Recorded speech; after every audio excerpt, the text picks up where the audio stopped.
여러분 안녕하세요. 경기도 교육감 이재정입니다. 오늘 광복 76주년을 맞이해서 경기국학원이 마련한 이 통일강연회에 강사로 초청된 것을 무척 감사하고 영광스럽게 생각을 합니다.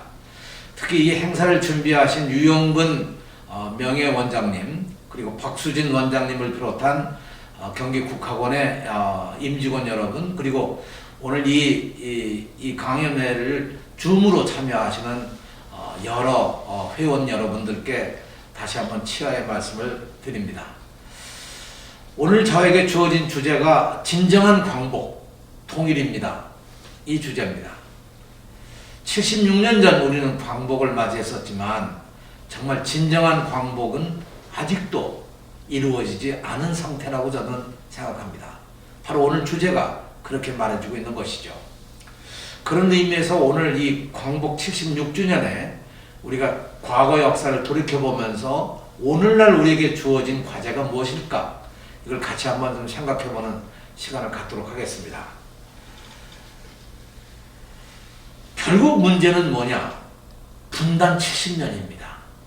그렇죠? 광복 이후에 결국 분단의 역사가 새롭게 시작이 됐죠. 이것이 오늘 우리가 제기하는 문제입니다. 지난 70년을 돌이켜보면 모든 문제가 분단으로부터 시작됐고 분단이 결국 우리들에게 아픔을 주고 서로의 갈등을 만들어내고 대립과 어려운 고난의 길을 걸을 수밖에 없었던 것도 바로 분단이 원인이라고 그렇게 생각을 합니다. 그렇다면 분단의 체제, 분단의 구조, 분단의 대립 이런 것이 어떻게 그동안 진행되어 왔느냐? 어디서 시작됐고 지금 진행되는 상황은 어떤 것이냐? 또 이런 분단을 해결하기 위해서는 어떤 노력들을 해왔느냐 하는 것을 조금 분석적으로 살펴보고자 합니다. 제가 PPT를 준비했기 때문에 여러분 아마 화면으로 이걸 보시면서 강의를 들어주시길 바랍니다. 제일 첫째는 국토의 분단이었습니다. 그렇죠. 우리 한반도가 허리가 잘린 겁니다. 이 해방과 동시에 우리는 독립된 국가, 통일된 국가를 바라봤지만 결국 해방과 동시에 우리는 분단의 아픔을 가져오는 것이 바로 국토의 분단입니다. 본래 2차 대전이 끝난 다음에 서강 열강들은 일본을 분할해서 통치하는 그래서 2차 대전의 책임을 묻는 그런 결정을 하려고 했었지만 뜻대로 되지 않았습니다. 이 화면에 보시는 바와 같이 일본을 전체적으로 미국, 영국, 중국, 소련, 당시 소련이죠. 이 네 나라가 분할 통치를 하고 동경은 특별히 미국과 중국이 분할 통치하는 그런 방안을 생각했던 것이죠. 아마 여러분 독일을 연상하시면 꼭 그렇게 될 겁니다. 독일도 여러 나라가 분할 통치를 하면서 베를린을 이 미국과 소련이 각각 분할 통치한 그런 역사가 있지 않습니까? 이런 의미에서 사실은 2차 대전의 결과가 그 전범 국가였던 일본의 책임을 물었어야 되는데 이게 그렇게 안 되고 오히려 우리가 분할되게 된 것이죠. 역사는 이렇게 됐습니다. 사실 당시에 한반도 분단에 대한 문제를 가지고 국제회의가 있었는데 뭐 이름만이라도 유명한 카이로 회담, 포츠담 회담 같은 곳에서 결국 한반도 분할 통치를 논의합니다. 처음에 하는 북쪽을 중국이 그리고 남쪽을 미국과 영국이 통치하는 안으로 처음에 논의되다가 결국 이것이 이렇게 안 되고 해방과 동시에 결국 이렇게 바뀝니다.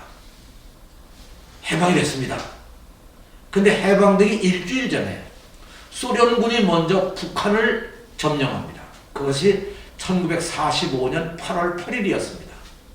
명분은 북에 있는 일본군의 무장 해제를 한다는 것이었죠. 그러나 여기에 놀란 미국이 대뜸 제의를 합니다.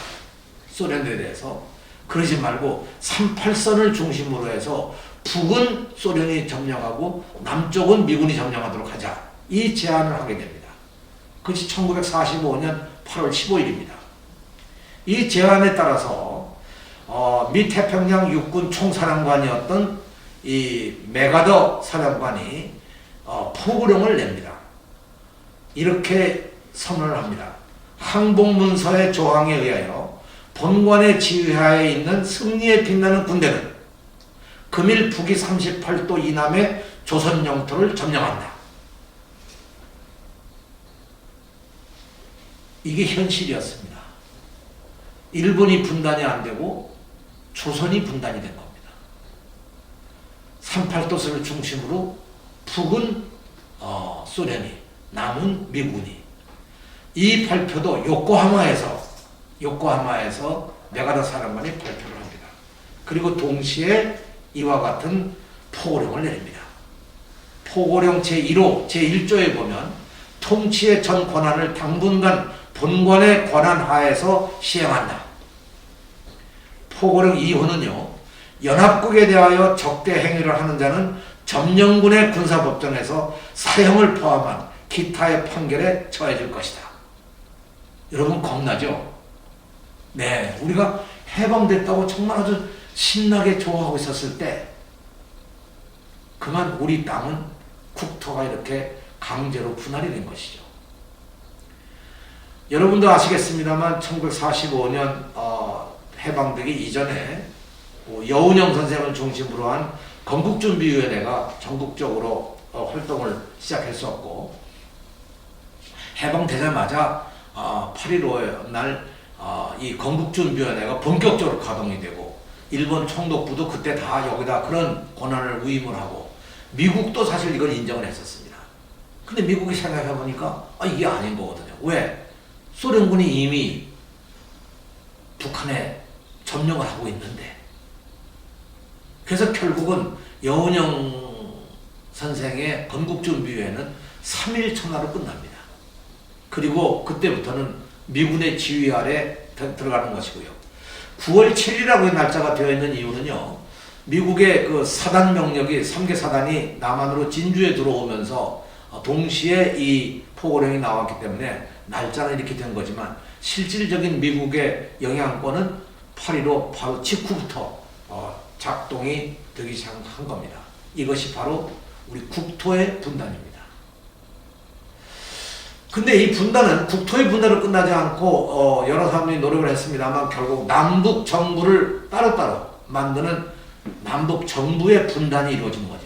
다시 말하면 한반도를 통치하는 통치권이 분할된 것이죠.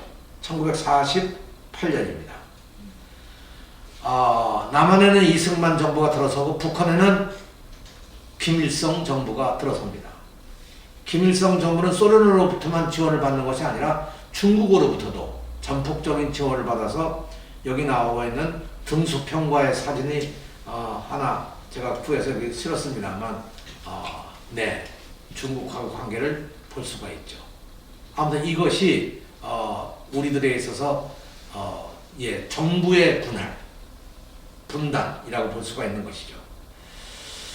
분단은 여기서 끝나지 않고 아까 말씀드린 바와 같이 1948년에 이런 이 남쪽에서는 대한민국 정부가 수립이 되고 북쪽에서는 김일성 정부가 수립이 되면서 북쪽은 이렇게 그 기념우표도 뭐 발간 안 하고 이런 이제 여러 가지가 있었고요. 남쪽에서는 네, 지금은 사라졌지만 과거에 있던 그 중앙청 건물 앞에서 이와 같은 행사를 가지게 됩니다.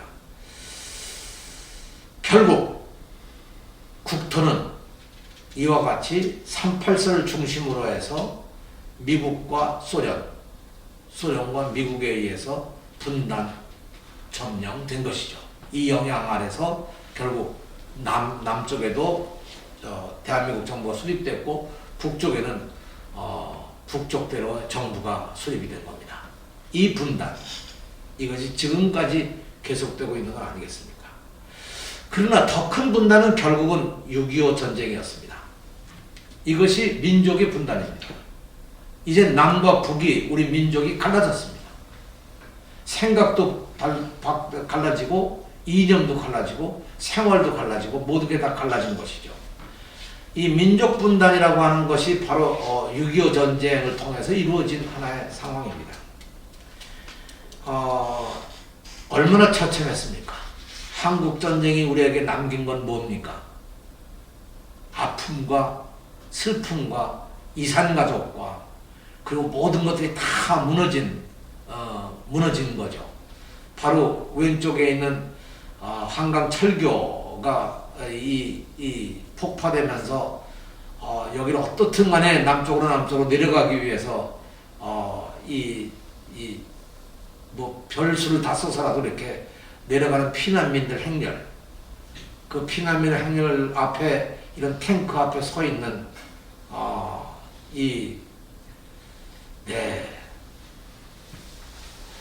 모자인가요? 어떻게 잘 모르겠죠, 그죠? 누나가 업고 있는 건지 엄마가 업고 있는 건지 잘 모르겠습니다만 아무튼 이런 사진을 보면서 우리가 얼마나 비극적인 건가.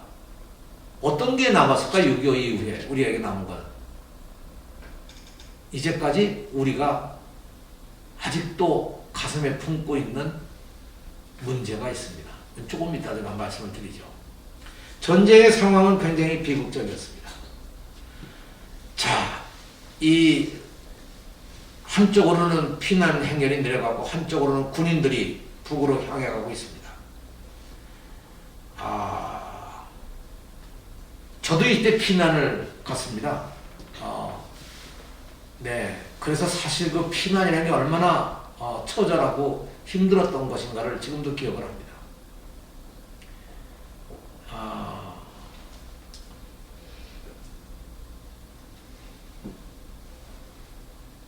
그 당시를 돌이켜보면요, 왜 이런 전쟁이 일어났는지도 모르고 그냥 뭐 어떻게 살려고 그냥 뭐 피난길에 오르고 그런 것이죠. 하여튼 그런 상황이었습니다. 이런 상황 속에서 피난을 가면서도 참 고통스러운 거는 엄청나게 많았습니다. 이거는 북한군 포로들을 거제도에서 이렇게 했던 그런 상황의 사진입니다. 아마 여러분 아시는 바와 같이 우리가 지금 미국이 아직도 보유하고 있는 전시작전 통제권이라고 하는 군사작전 통제권을 이승만 대통령이 피난길에 1950년 7월 대전에서 미 8군 사령관에게 넘깁니다. 역사가들은 그렇게 얘기합니다. 한 나라의 주권을, 군사 통치권을 총 한 방 안 쏘고 피 한 방울 안 흘리고 이렇게 다른 나라에게 넘긴 역사는 우리 한국의 역사가 최초라는 거죠. 뭐 그 당시는 전쟁 중이니까 어떻든 전쟁을 이겨야 하니까 작전 통제권을 별로 넘긴다는 것도 뭐 이해가 갈 수가 있겠죠. 그러나 1950년 넘어간 군사작전권의 전시작전권은 지금도 미국의 손에 있다는 것. 이것이 현실입니다. 이것이 우리의 분단이라고 하는 것, 얼마나 뼈아프게 이어지고 있는가를 여러분 아실 수 있지 않겠습니까? 지금도 사실 생각해보면 엄청난 일이죠. 이런 그 상황 속에서 오히려 정말 통일의 길로 가야 할 텐데 지금은 오히려 서울에 있는 용산기지를 평택으로 옮기면서 아마 전 세계 미군 기지로서는 가장 현대화되고 가장 큰 엄청난 규모의 평택기지를 지금 만들어서 문을 열고 있지 않습니까? 여러분, 이런 걸 어떻게 우리가 생각할 수 있을까요? 하여간 이런 뼈아픈 거지만 이런 상황이 전쟁 속에서는 더 엄청난 일이 벌어졌죠. 양민들이 이렇게 학살당하고, 그리고 거기에 대한 아무 보상도 받지 못한 채 여기까지 오는 겁니다. 수많은 사람들의 슬픔과 아픔과 죽음과 이별과 정말 외로움과 병과 이런 걸로 그동안 우리는 수십 년을 살아오면서 가슴속에는 끊임없이 이 문제를 풀어오지 못한 겁니다. 그리고 마침내 1953년 7월 27일 38선이 아니라 이제는 새로운 정전협정에 의해서 군사분계선이 만들어지고 군사분계선의 위쪽으로 북방한계선, 남쪽으로 남방한계선, 그리고 우리는 더 나아가서 민간인 통제선, 흔히 얘기하는 민통선까지 이렇게 한국 전쟁이 끝나면서 38선은 새로운 분단의 결과를 가져오고 말았죠. 총연장 248km, 임진강 하구까지, 그리고 동쪽은 강원도 고성군 명오리까지.